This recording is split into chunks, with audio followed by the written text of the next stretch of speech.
Hi, everyone, and welcome to our BookTrib live chat with author Mike Bond. Mike is here today to talk about his new thriller, House of Jaguar, and his incredible real-life experiences that inspired the book. Just a reminder that we're giving away copies of the book, so head over to BookTrib after the chat for a chance to win. And for those of you who haven't had the pleasure of watching Mike on any of our previous live chats, he's not just a best-selling author, but a human rights correspondent, animal and environmental activist, award-winning poet, and so much more. And Mike, I'm sure you've heard it a million times before, but James Bond has got nothing on you. So welcome back. We're happy to have you. We have a ton of great questions coming through for you. So I wanted to start out by asking you about your time. You based the book on your experiences as a war and human rights correspondent in Guatemala during the country's civil war in the 80s. Would you mind telling us a bit about your time there and what you were doing? Well, it was kind of a very spooky time. It was from 1983 to 1985, which was the height of the worst part of the military dictatorship in Guatemala, and the army and the death squads at that point had killed about 200,000 people, and were particularly focusing on journalists, and had killed over 150 journalists. So I would just have to say it was a scary time. It was a bad time to be there, but if you didn't do it, nobody else was going to. So somebody had to bring the news back, as it were, and that ended up being me, along with some other brave journalists, many of whom did not survive. Okay, great. And BookTrib Babe is wondering what made you decide to tell your story in a fiction format. The reason why, Alyssa, is really, it has to do with two things. The experiences that we tend to remember as individuals tend to be the ones that are deep and have a strong emotional impact on us. And so when I write a novel, I write it to reach people, to have people live the same experience that I've lived, to make it alive for them. Because and you can only do that in fiction, you can't do that in nonfiction, to create a situation where the reader, she or he, feels like they are there in the midst of whatever's going on, which can be terrifying or exciting or wonderful, depends on the situation. And so I use the novel as a way of bringing people right into the middle of something, so they remember it, so that if it does need to be changed, if the situation is horrible in some way, there's a possibility of changing it because more and more people are involved. Right. I think you were very successful in making the reader feel like they were a part of it. So, Julia is wondering, are the characters in the House of Jaguar based on real people that you met in your time there? Yes, many of them are. And many of them have been somewhat fictionalized solely to protect them from any ramifications. Basically, back when I was there, to even talk to a journalist was an automatic death sentence. Pete is wondering, he says, there's not enough words to describe how outstanding and entertaining this book is. How do you feel knowing that this book is being so well received in the thriller community? Well, it's very nice. All you can do with a book is put your absolute heart and soul into it, and as I said before, it's really true. Try to communicate what happened and life itself at the deepest level, because in essence, at the bottom of it all, what I write for is to help us all be more alive, because we have a tendency as human beings to get involved in a very humdrum world and a very stressful world which takes up all our time. And in the book Saving Paradise that I wrote, I implied that we have to rediscover the paradise inside our own hearts, which takes time. And so everything that I write is trying to come back to being more alive, to telling the truth, whether the truth is convenient or not, to tell it. And so I'm driven by some pretty deep drives, and I'm always very pleased when readers say that they feel the same way, because that's what I want, is to reach out. Definitely, that's great.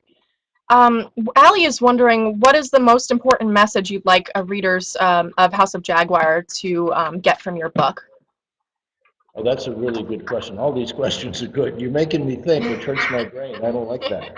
And I would say the deepest message, well, the deepest message that I write in general is kind of what I just said, to remind myself and everyone else how magical and important and exciting and valuable and intense and essential life is, that we tend to get caught up in humdrum, as I said, we tend to get caught up in this lifestyle that leaves us no time to explore life deeply. And so I think in that book, I certainly am asking everyone, including myself, to dive into life as deeply as we all can. But also specifically, that book is very much a love story. And it's the love story of the protagonist and the Guatemalan doctor. And so for me, it was, though I translated that from my own love story with my wife, it talks also about the incredible importance of love and of taking good care of caring for and sharing with the person you love or the people you love. Definitely. Michael wants to know, what was it like for you writing House of Jaguar? Was this a difficult story to bring out, especially since it deals with a lot of real-world issues and politics? Yeah, it was very, all of my books are very difficult to write. They're a pain in the tail. If I had any brains, I'd do something else for a living. Yeah, it was very difficult to write, and on top of it, the losses, the human losses that I talk about, the people I knew who were killed and tortured to death. It's extremely difficult to live with that reality, but it's important to write about it, to spread the word, because it's only when we know the truth that we can change things. Right. Um, Julia is wondering, what is the most important lesson that you learned yourself during your time in Guatemala? Oh, that's another good question. Got The some tough most, ones for you. yeah, the most important lesson I learned, well, I learned that the human being can be very evil, as was the Guatemalan military dictatorship, which was backed, of course, by the United States, particularly during the Reagan administration. Um, I learned that sometimes, no matter how afraid you are, you have to do what you have to do. And to a certain extent, when you have to do something, you lose fear because you don't have any choice. So I learned that.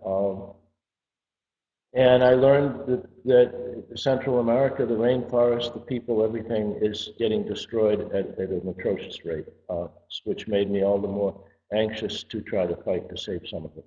So I suppose those were the most important lessons. Right. And I learned, you know, they used to have these ads for American Express cards. Don't leave home without it.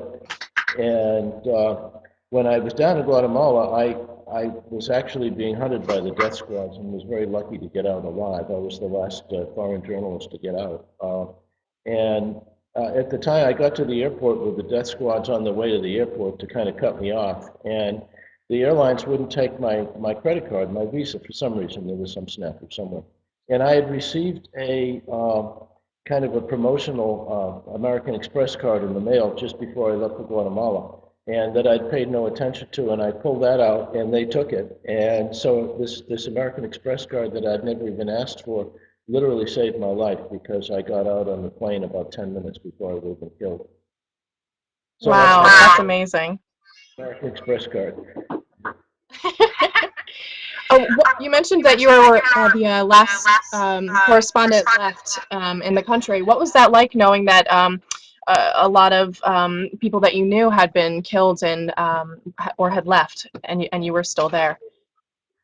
Um, Another good question. What was it like to be the last journalist in Guatemala? It was very scary. But the thing is, I think I learned that afterwards, now that I think about it. I didn't realize at the time that I was the last one. I was trying so hard to keep on the move and stay ahead of the people that wanted to kill me that I really didn't know what else was going on. And it was after I got out, I had found that everybody else had already gotten out except the ones who'd been killed. So it was very spooky. Right. The BookTrib Babe is wondering, since so many of your fellow journalists were killed. How did you manage to stay alive? And was it every day that you were living in fear of these death squads? Yeah, that's a two-part question, both of which are interesting. How did it feel to be the last one, or one of the last ones? It was scary as heck. And what I did, I stayed on the move. As I said, I was always on the move. I never spent 2 days in the same place. And little tricks you learn that I learned from the guerrillas, like if you're in a house and it has a bathtub, always sleep in the bathtub if it's cast iron, because cast iron bathtubs stop bullets. And often people just shoot through the door to kill you. And I just learned to drive carefully when I was driving, because if you could see a roadblock up ahead, you could sometimes avoid it, because a roadblock was another nice way to get killed. And as I said, just keep on the move and watch all the time. Watch who's watching you. See if you're being followed. All the usual stuff. Very spooky. Right, right. Um, and Leanne wants to know, do you think your book or any of your books have hit elected officials hard? What's the general consensus on the worlds that you're exposing? Aha, aha. Well, it's hard to know. The question is, have any of my books really hit elected officials hard? I think they have an impact. It would be egocentric to try to measure how much. I do know that my novel, Saving Paradise, helped to stop the desecration of the most beautiful island in Hawaii. I do believe that The Last Savannah will have an impact perhaps on elephant poaching. Is what I try to do with House of Jaguar is to remind us all that this country, even though we may love it and we are very lucky to be here, we need to face and recognize the war crimes that our own country has done. So hopefully House of Jaguar will make that happen a little bit more. The trial of the dictator who was responsible for so many deaths when I was there is now ongoing, General Efrain Rios-Montt. And he's the first national dictator to ever be accused in his own country of war crimes. So you just hope. All you can do really is write the truth and try to get it out there and hope it makes a difference. Writing the truth. I have to say, before reading your book, I had no idea about what went on. So I think your book is very effective in bringing to light some of the things that went on for a lot of people here. So that's wonderful. Connie San wants to know, was your wife with you in Guatemala? And if not, how did you keep in contact with her? Was she apprised of the daily dangers that you faced? Uh, that's another good question. Was she? No, she was not ever in Guatemala with me. However, we did live for quite a while in Belize, which shares the border with Guatemala. And so when I went into Guatemala, she would stay with the kids in Belize. And I tried to not convey to her how dangerous it was until it all was over and I was back safe. And at that point, could never go back at the time, could not go back to Guatemala again. So no, I tried to keep that pretty much a secret from her. Um, Andrew says he loves the book cover for Jaguar. He's wondering, during your travels, what was travels altogether? If what was the most frightening situation that you've been in that really sticks out? Oh, wow. Most frightening situation. I've had so many of them, it's hard to know. Certainly the time in Guatemala was terrifying on a constant basis. There was never a moment that you felt safe, ever. And, but in that, I went through that in many other places, in the Middle East, in Beirut, in the Sinai Desert, in Syria, oh, Lordy, in the Himalayas when I damn near fell off a mountain a few times. I've taken some nice falls in the mountains, and those are always scary. Gee whiz, generally life, when you go out looking for trouble, you generally find it, and it's usually scary. So, yeah, I've had so many scary experiences, I can't I can't really find them out scary. I don't like any of them. Hard to narrow them down. Um, Ted is wondering, what is one major difference between being an author and a journalist? Do you ever miss chasing the next big story? Nice question. The difference between being an author and being a journalist, a journalist is supposed to, it doesn't usually happen, but a journalist is supposed to be reporting things without bias and let the reader make his or her own decision about the validity of what's being reported. What a novelist, by comparison, tries to do is to put the reader deeply in the situation, deeply in the experience, so that she or he can judge it from within rather than rationally. Basically, I think, and this is a really good question, I think basically the difference is that one abides by factual truth, the other one abides by instinctive truth. And there's this statement of Confucius that I always have loved, which is imagination is more important than knowledge. And the reason for that being true, I think, is that as we all know, you can find statistics and facts to prove almost anything, whereas a deep emotional experience has a permanent impact on people and therefore has permanent validity. Right. That's great. Emma S. is wondering, what's next for you? Is there another book in the works, and will you be staying in the same genre? Um, yeah, is there another book in the works? Yes, there is. I'm almost halfway through another book with Pono Hawkins, who was the hero of my Hawaiian Saving Paradise book, the one that helped to stop the desecration of Molokai. Um, I'm also about a third of the way through a book on the international oil business.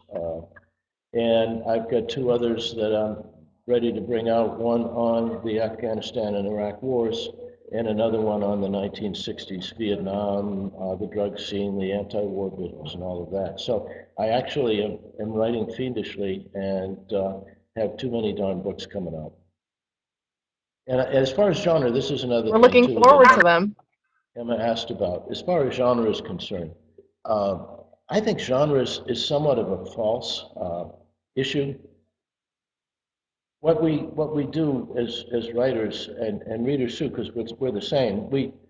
What writers try to do is tell a story, and the purpose of the story is to convey experience. And I'm not interested in just writing things that are exciting. I mean, people can watch TV if they want to do that. I'm interested in conveying deep experience, and so I don't really consider myself a thriller writer at all. I mean, you could say I write about politics. You could say I write about the environment. You could say I write about love or war. I'm not terribly concerned about the issue of genre. What advice do you have for people who want to pursue a career in writing? Ah, Ted wants to know. advice do I for people who want to pursue a career in writing? Aye, aye, aye. It's very difficult to get anywhere, as we all know. But I think everyone should write. I think every person on the planet should write. And the virtue of writing is it brings us closer, more in touch with ourselves. And it forces us to be honest. It's very hard to lie to yourself when you're writing, or to lie to other people when you're writing. You can do it, but it doesn't work. So I would say everyone should write, and a journal is a wonderful way to start. Just even if it's nothing more than a couple of paragraphs at the end of the day. Over time, what that does is create a version of yourself that you can go back and, and, and spend time with and learn about. So I think everybody should write. As far as trying to publish, the world is changing because so much now is self-publishing. But the problem is really the problem is one of distribution in a sense that if there's a million books coming out in a year, how does the reader who wants to read interesting stuff, how does she or he know which ones to go after? And previous bestsellers are not always the way to go. I mean, most bestsellers, it seems to me, tend to be pretty boring. and shallow. There's some of that. But so I think everybody should write, and if it starts to evolve into something more permanent, follow it. Follow your star. And one of the other good things about writing, though, is not writing about oneself and one's own issues, things like that, because the only person that's really interesting to is oneself. It's much more important to put oneself in the mind of other people, to create people who deal with issues, to go out and try to understand the world instead of just understanding oneself. That's what makes writing really fun. I think that's some great advice. Thank you. Um, it seems like you've lived 9 lives with all of the different things that you've done in your life. But Pete is wondering, what was your first job? Was it something you wanted to do, or you just kind of fell into it? My first job, well, my first job was having a paper route at age 10, but I suppose, and I worked construction all the way and drove trucks all the way through high school and college, so those were wonderful jobs. Uh, I'll tell you what my favorite jobs are. My two favorite jobs. When I lived in New York City, I did a number of things. I worked for a chemical bank, and I actually worked in editing. And then I got a job. I didn't like sitting down, so I got a job moving furniture.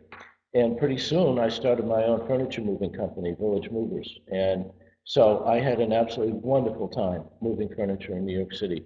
I loved the fact that I was having to carry pianos and sofas and stuff like that up and down stairs, and it was immensely exhausting and very fun. And the other best job I ever had was running a jackhammer. When I worked construction in California, I ran a jackhammer for quite a while, and that's absolutely delightful work. So I would say those are my two most fun jobs, but I've done just about everything. Lots of physical work, lots of construction, you name it. You really have done just about everything. This kind of goes, I know you've spent a lot of time hiking and in the wilderness throughout your life, and Mike is wondering, if you had to pick 3 items, what do you think you would need to survive in the wilderness if you found yourself stranded? The 3 most important things. Wow. Where do all these marvelous questions come from? Wow. Um, Yikes, that's a tough one. First of all, Mike, it would depend on where, because you'd need three different things in the Sahara than you would need in the Himalayas, for instance. But assuming that it were just like a normal forest conditions, if you were in the wilderness in the forest anywhere from the Rocky Mountains to Maine or California during relatively warm weather, say summer weather, the most important thing is a knife, which I always carry. You don't need fire making stuff because it's easy to make fires unless you're getting rained on all the time, in which case it's impossible. So I would say a knife and, wow, probably a piece of cord, because with that you can trap small animals and you can survive on small animals.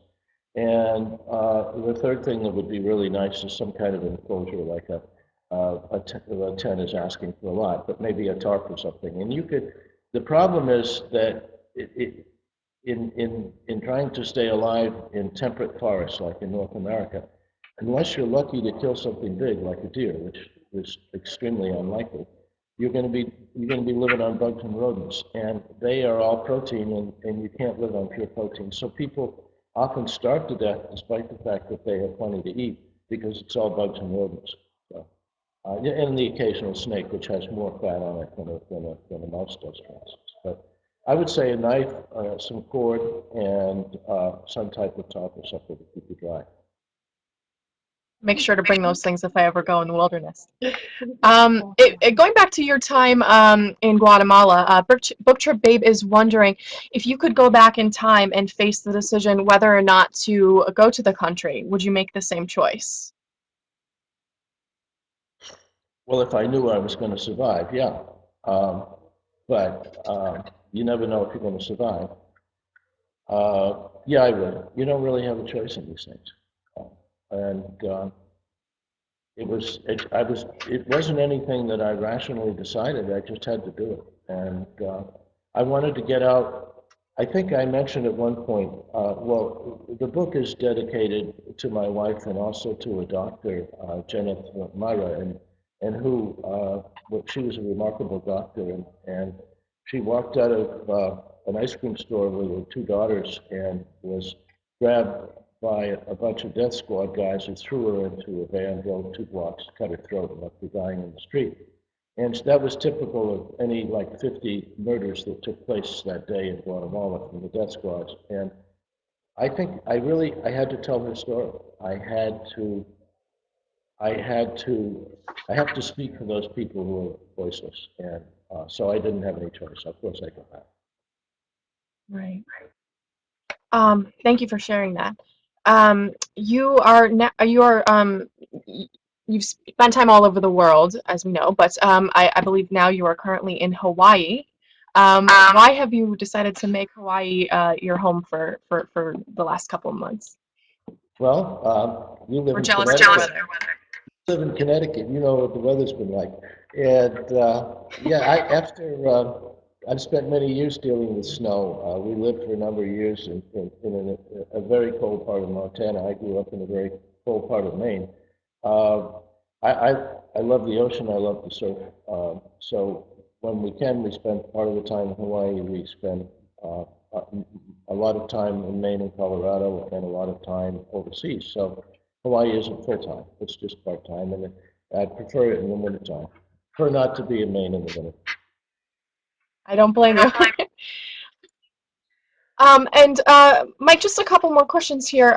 We're getting ready to wrap up, but Jillian is wondering, what's your favorite thriller novel to read? Are thrillers your favorite genre? No, again,